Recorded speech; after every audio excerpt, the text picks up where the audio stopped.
എനിക്ക് തോന്നി എന്തെങ്കിലും എനിക്ക് ശരിക്കും ആർക്കും ട്രോമസ് യൂട്യൂബ് ശരിക്കും നമുക്കൊരു സ്പേസ് ഞങ്ങൾക്ക് മനസ്സിലാവും. ഞാൻ ഒറ്റയ്ക്കല്ല, ലൈക്ക് എന്നെ പോലെ തന്നെ കുറേ PCOS സൂസൈഡിൽ നിന്നൊക്കെ വരുന്ന പിമ്പിൾസ്, ഹെയർ ഗ്രോത്ത്. ഹായ്, ഞാനൊരിക്കലും ഇങ്ങനെ ക്യാമറയുടെ മുമ്പിൽ വന്നിരിക്കുമെന്നോ എന്തെങ്കിലും സംസാരിക്കുമെന്നോ അങ്ങനെ പ്രതീക്ഷിച്ചിട്ടുള്ള ഒരാളല്ല. എൻ്റെ യൂട്യൂബ് ചാനൽ അങ്ങനത്തെ ഒരു ചാനലുമല്ല, അതിൻ്റെ കോണ്ടൻറ്റും അതല്ല. പക്ഷേ ഇന്ന് എനിക്ക് തോന്നി എന്തെങ്കിലും എനിക്കൊന്ന് സംസാരിക്കണം എന്നൊരാഗ്രഹം എൻ്റെ ഉള്ളിലുണ്ട്. അത് ഇന്നാവട്ടെ എന്നെനിക്ക് തോന്നിയതുകൊണ്ട് മാത്രമാണ് ഞാൻ ഈ വീഡിയോ ചെയ്യുന്നത്. ഇത് ഒരിക്കലും ആർക്കും എഗെയിൻസ്റ്റ് ആയതോ അങ്ങനത്തെ ഒരു വീഡിയോ അല്ല. എൻ്റെ ലൈഫിൽ ഞാൻ അനുഭവിച്ച കുറച്ച് ട്രോമാസ്, അതിൽ നിന്ന് എൻ്റെ ഒരു ഫീലിംഗ് എന്തായിരുന്നു, എൻ്റെ ഇമോഷൻസ് എന്തായിരുന്നു, അത് മാത്രമാണ് ഞാൻ പറയാൻ പോകുന്നത്. യൂട്യൂബ് ശരിക്കും നമുക്കൊരു സ്പേസ് തന്നെയാണ്, നമുക്കൊന്ന് ഓപ്പണപ്പ് ചെയ്യാനുള്ള ഒരു സ്പേസ്. ഒരു സമയം കഴിയുമ്പോൾ നമുക്ക് ആരോട് സംസാരിച്ചാലും ഒരു കാര്യമില്ല, എന്നെ ആർക്കും മനസ്സിലാവുന്നില്ല എന്നൊക്കെ തോന്നും, നമ്മളെ കേൾക്കാൻ ആരുമില്ല. അങ്ങനെ ഒരു സിറ്റുവേഷനിൽ യൂട്യൂബ് ഒരു ബെറ്റർ ഓപ്ഷനായിട്ട് എനിക്ക് തോന്നിയിട്ടുണ്ട്. കാരണം നമുക്ക് പറയാനുള്ളത് കുറേ പേരിലേക്ക് നമ്മളിലൂടെ എത്തുകയാണ്. നമ്മൾ ഡയറക്റ്റായിട്ട് പറയുകയാണ് നമ്മുടെ ഓഡിയൻസിന്. നമുക്കൊരു ചാനലുണ്ടെങ്കിൽ നമ്മളുടെ സബ്സ്ക്രൈബേഴ്സിന് നമ്മൾ എന്താണ് എന്നുള്ളത് അറിയാൻ പറ്റും. അത് സിമിലർ അനുഭവങ്ങളുള്ള ഒരുപാട് പേര് നമുക്ക് ചുറ്റുമുണ്ട്. അവർക്ക് ചിലപ്പം ഒരു മോട്ടിവേഷനോ അല്ലെങ്കിൽ അവർക്ക് എന്താണ്, ഞാൻ ഒറ്റയ്ക്കല്ല, ലൈക്ക് എന്നെപ്പോലെ തന്നെ കുറേ പേരുണ്ട്, ഇയാൾ പറയുന്നത് എൻ്റെ ഒരു അനുഭവം പോലെ തന്നെ ഉണ്ടല്ലോ എന്നൊക്കെ നമുക്ക് തോന്നും, അല്ലേ? അതേപോലെ തന്നെ ലൈഫിൽ ഒരുപാട് ട്രോമയിലേക്കൂടി കടന്നു പോയിട്ടുള്ള എന്നല്ല, ലൈഫിൽ ഒരുപാട് ട്രോമയിലേക്കൂടി ഇപ്പോഴും കടന്നു പോയിക്കൊണ്ടിരിക്കുന്ന ഒരാളാണ് ഞാൻ. ആ ഒരു സിറ്റുവേഷനിൽ എനിക്ക് ഒരു ഡിസീസ് വന്നു, അതായത് PCOS. ഈ ഒരു കാര്യം അനുഭവിക്കുന്നവർക്കറിയാം അത് എത്രമാത്രം നമ്മളെ ഹോണ്ട് ചെയ്യും എന്നുള്ളത്. നമുക്കൊരു കാര്യം ചെയ്യാൻ പറ്റില്ല, നമുക്ക് നമ്മുടെ പീരിയഡ്സ് ഇറഗുലർ ആകും, നമുക്ക് മൂഡ് സ്വിങ്സ് വരും, നമുക്ക് ദേഷ്യം തോന്നാം, സങ്കടം വരാം, സൂസൈഡ് ചെയ്യണം തോന്നാം. പല കാര്യങ്ങൾ ഈ PCOSൻ്റെ എക്സ്ട്രീമായിട്ട് വരുന്നുണ്ട്. അതേപോലെ തന്നെ നമ്മുടെ ഫേസിലൊക്കെ വരുന്ന പിമ്പിൾസ്, ഹെയർ ഗ്രോത്ത്, അങ്ങനത്തെ കുറേ കാര്യങ്ങൾ എൻ്റെ ഫേസിലുണ്ടായിരുന്നു, കുറേ ഉണ്ടായിരുന്നു. ഇപ്പോൾ കുറച്ച് നാളായിട്ടാണ് അതൊക്കെ ഒന്ന് മാറിയെന്ന് പറയാൻ പറ്റില്ല. ഒരു ഒരു യൂഷ്വൽ തിങ്ങായിട്ട് അക്സെപ്റ്റ് ചെയ്ത് തുടങ്ങി ഞാൻ. ഓക്കെ, എനിക്ക് PCOD ഉണ്ട്, അല്ലെങ്കിൽ PCOS ഉണ്ട്, ഞാൻ ഇങ്ങനെയൊക്കെയാണ്, എനിക്ക് എൻ്റെ ഫേസിൽ ഇങ്ങനെ ഫാറ്റ് വരും, എനിക്ക് ഡബിൾ ചിന്ന് വരും, എനിക്ക് ഫേസ് പുറത്ത് ഞാൻ പഴയ പോലെയല്ല, ഞാൻ പണ്ട് ഇങ്ങനെയായിരുന്നു, ഞാൻ മെലിഞ്ഞിട്ടായിരുന്നു എന്നൊന്നും പറഞ്ഞിട്ടൊരു കാര്യമില്ല. കാരണം ഞാനിപ്പോൾ ഇങ്ങനെയാണ്, എൻ്റെ ഫേസ് ഒരു മൂൺ ഫേസാണ്. എനിക്ക് സത്യം പറഞ്ഞാൽ എനിക്ക് കണ്ണാടിയിൽ നോക്കുമ്പോൾ തന്നെ എനിക്കൊരു ബുദ്ധിമുട്ടാണ്. നമ്മൾ ഡോക്ടറെ അടുത്ത് പോയി കഴിയുമ്പോൾ ഡോക്ടർമാരുടെ അടുത്ത് നിന്ന് ഉണ്ടാവുന്ന ഒരു സമീപനം വേറെയാണ്. എല്ലാ ഡോക്ടർമാരും ഒരുപോലെ ആയിരിക്കില്ല, മേ ബി ഞാൻ കൺസൾട്ട് ചെയ്തവരായിരിക്കാം. അവർ മാരീഡ് ആയിട്ടുള്ള ഒരു ഗേൾ അവരുടെ അടുത്ത് ചെല്ലുമ്പോഴത്തേക്കും ഇപ്പം നമുക്ക് പ്രഗ്നൻസിക്ക് വേണ്ടിയിട്ടുള്ള ട്രീറ്റ്മെൻറ്റ് ചെയ്യാം, അത് കഴിഞ്ഞിട്ട് ഇങ്ങനെ ചെയ്യാം എന്നല്ലാതെ നമ്മളെയൊന്നും അവർ കേൾക്കുന്നില്ല. ശരിക്കും ആക്ച്വലി നമ്മളെന്താ ഫീൽ ചെയ്യുന്നത്, നമുക്ക് എന്താ ഒരു ബുദ്ധിമുട്ട്, ഇതൊക്കെ അവരോടൊന്നും പറയാനായിരിക്കും നമ്മൾ പോകുന്നത്. പിന്നെ അവിടുത്തെ സ്കാനിങ്, ഇതൊക്കെ നമ്മൾ അത്രയും ബുദ്ധിമുട്ടിയാണ് നമ്മൾ എക്സ്പീരിയൻസ് ചെയ്യുന്നത്.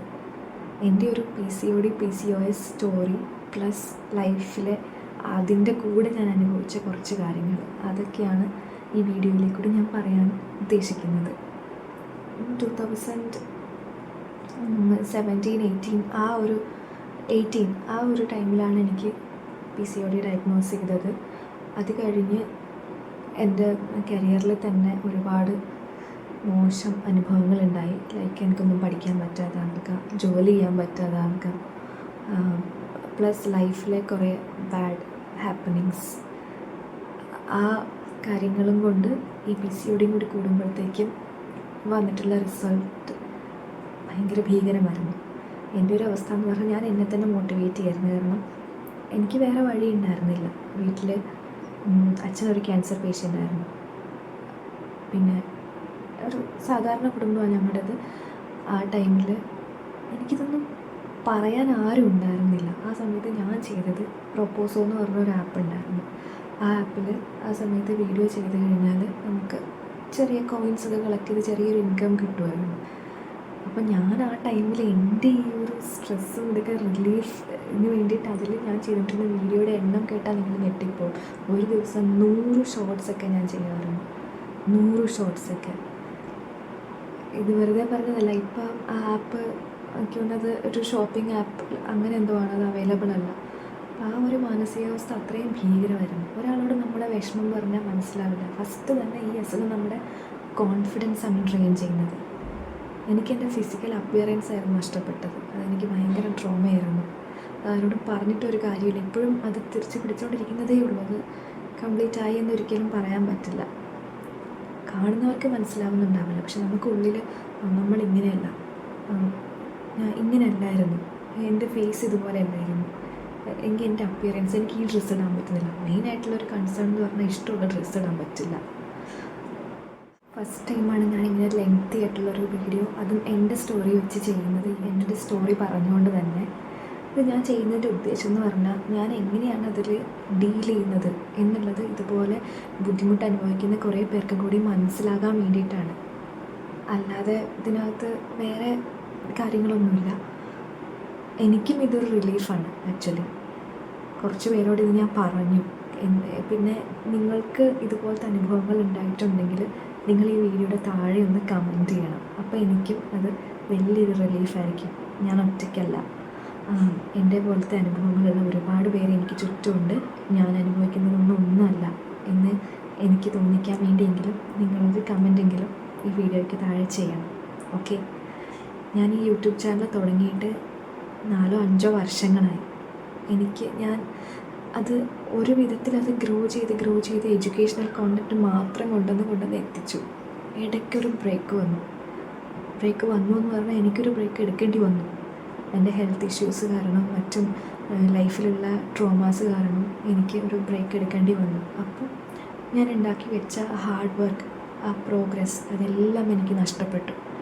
വീണ്ടും ഞാൻ ഈ യൂട്യൂബിൽ ഇങ്ങനെ കുറച്ച് കാര്യങ്ങളൊക്കെ ചെയ്ത് അങ്ങനെ ജീവിക്കുകയാണ്.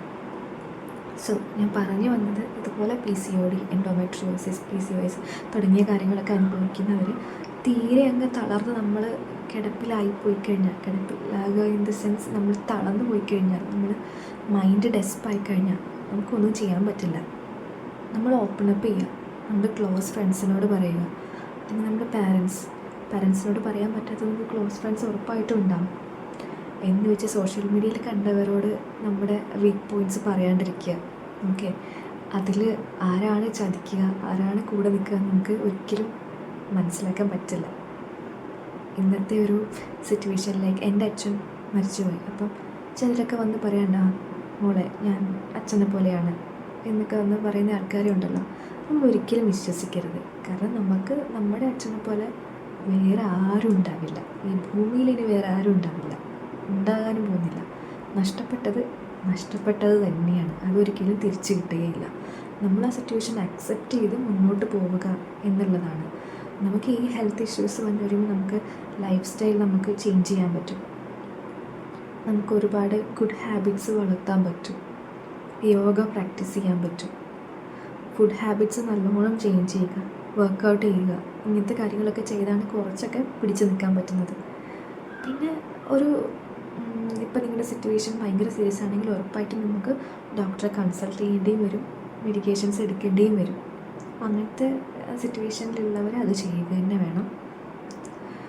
ഓക്കെ. എന്നെപ്പോലെയുള്ള കുറച്ച് മെൻ്റൽ സാന്ത്വനങ്ങൾ വേണ്ടവർ ഫ്രണ്ട്സിനോട് സംസാരിക്കാണ്ടിരിക്കുമ്പോഴാണ് ഒരു പരിധി കവിഞ്ഞ പ്രശ്നങ്ങളെല്ലാം വരുന്നത്. എനിക്കങ്ങനെ തോന്നിയിട്ടുള്ളത്. ഞാൻ സംസാരിക്കാതെ കുറച്ച് വർഷങ്ങളിരുന്നു. എനിക്കാരും സംസാരിക്കുന്നുണ്ടായില്ല, ഉള്ളവർ പോലും ഇല്ലായിരുന്നു.